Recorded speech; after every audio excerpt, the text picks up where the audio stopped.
The first principle we want to take a look at is called the principle of identity. Now, some debate whether the principle of identity is in fact the first principle, because some would argue that it is actually the principle of non-contradiction. And the reason they say that is because in our intellect, we immediately know something is true or false, whether it violates the principle of contradiction or not. However, even the principle of non-contradiction is founded on the principle of identity. And therefore, the principle of non-contradiction, while it is true in relationship to both beings and how we think, and it's true probably the first principle that we grasp in the gnosiological or epistemological order, that is, in the order in which we think, it's not necessarily the first in relationship to how, in the description of things as they exist in themselves. And so the first principle we want to take a look at is the principle of identity, because it's that upon which all the other principles are founded. Now, the principle of identity is this, that a thing is what it is.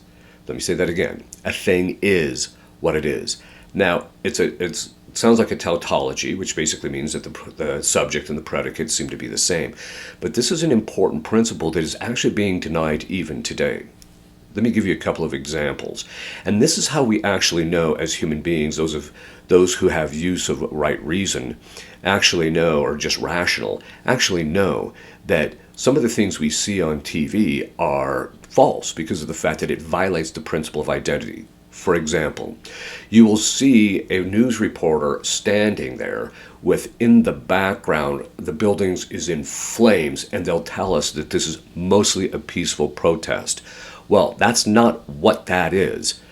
If a thing is what it is, well, that thing that we're viewing is not a peaceful protest. It's actually pretty violent. The fact that you see the building in flames, that it's been burnt, they burned it down, or that you see mobs trying to break into places or things of this sort. So it's not mostly peaceful. Another way that you'll see it has to do with, and this is a very common thing, that this is one of the ways that we know that some people are actually trying to erode the rational fabric of society because of the fact that they will tell us things like this. They'll show a picture of a man who's put makeup on, has a wig, and then they'll say because he now identifies as a she, he is now a woman. That's not what he is. A thing is what he is. This man is a man dressed up and might think he's a woman, but that's all it boils down to. He's still a man. And this is something which is very key, which is why the principle of identity is so important. Without it, then the whole basis of society, the whole basis of our knowledge, the basis of our communication with each other folds and crumbles.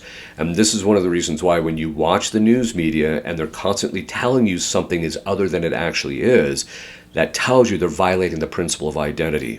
Now, one of the principal ways that we do know that the principle of identity is being violated is that we have certitude, what we call physical certitude. When I see something, then I know for certain that, for example, if I see that my car is white, well, then I know for certain that the car is white because I see it. I can just look at it, right?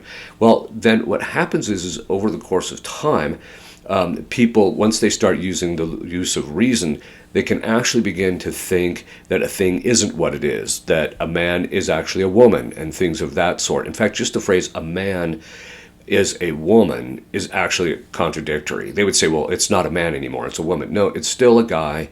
He's still a man. He's just dressed up that way and talking like a woman. It doesn't make him a woman.